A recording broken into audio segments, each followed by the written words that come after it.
favourite takeaway you've ever been to? Oh, so my favourite takeaway I've been to, I actually posted it last week.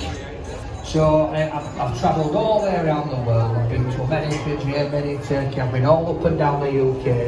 And about a year and a half ago, I said that, because a lot of people say to me, I'm always giving out tens. And that's because I go off recommendations from everyone, so a lot of the time the takeaways are pretty good.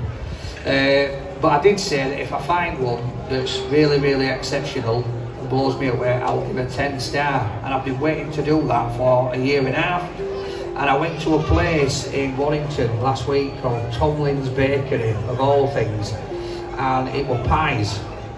Now, as you can tell, I love a pie. Alright, there's all this juice all over. And then so I says to Sophie, would you like to try some? And she says, no, I'm vegan. So the interview sort of took a bit of a dull moment for a minute then. But yeah, taking the takeaways home for the family. Like I should try it, love. I said, you should try it. I said, and they're vegan as well because they're cooking it in this oil. And she's like, oh right, so did you fetch me one? I went, no, I forgot. So, and then he missed the bit because he was reviewing a takeaway. Yeah, I did. And we've got another question here from Chef Imogen. Does a Yorkshire pudding belong on a Christmas dinner? Top question. Definitely. What do you think? Yes. So Imogen, not last year.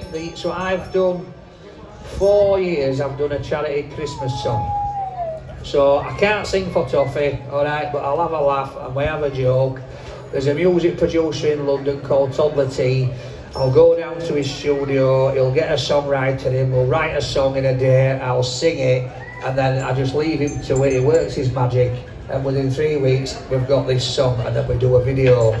The one I did not last year, the year before, was about Christmas puddings, and Yorkshire puddings at Christmas, and I got a big stack of Yorkshire puddings like this with loads of gravy, Santa chasing me, and they were nice. But yeah, Yorkshire puddings are my favourite. And do they belong on a Christmas dinner in your opinion? Definitely.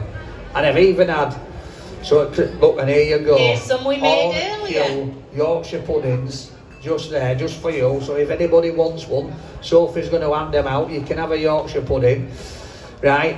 But I've had, I think we're just swimming, and everything on there, it sort of tasted the same because of the batter and the oil being dirty. But then the ingredients that they used wasn't really good quality, so yeah, that was my worst one, if I'm honest.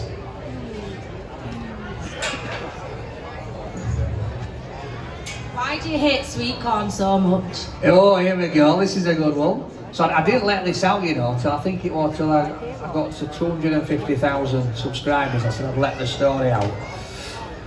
So I think I was about 10 or 11. I was brought up in Barnsley, so we didn't have much to do. It were all old pit tops and ponds and stuff, so me and my mates used to go fishing. And we'd gone fishing on this particular day, and for us bait we took sweet corn, luncheon meat, bread and maggots. Now it's raining, it's drizzling, it's pretty cold, and I'm sat there like this shaking my rod, and I looks over at my mate. He went, "Here Dan, look at this," and he got a piece of bread. He'd put luncheon meat in it, sweet corn, and then he grabbed an handful of maggots, I kid you not, slammed them in, folded it over, took a mouthful, right? But then he opened his mouth, and all I could see were maggots pushing sweet corn out, right? And it made me throw up, I swear, right? So now I can't touch the stuff, I can't eat it, and I've tried, and I don't mind the smell of it, but when it comes near my plate, especially if somebody serves it with rice, then obviously rice looks, I call it the devil's food because it just plays with my mind.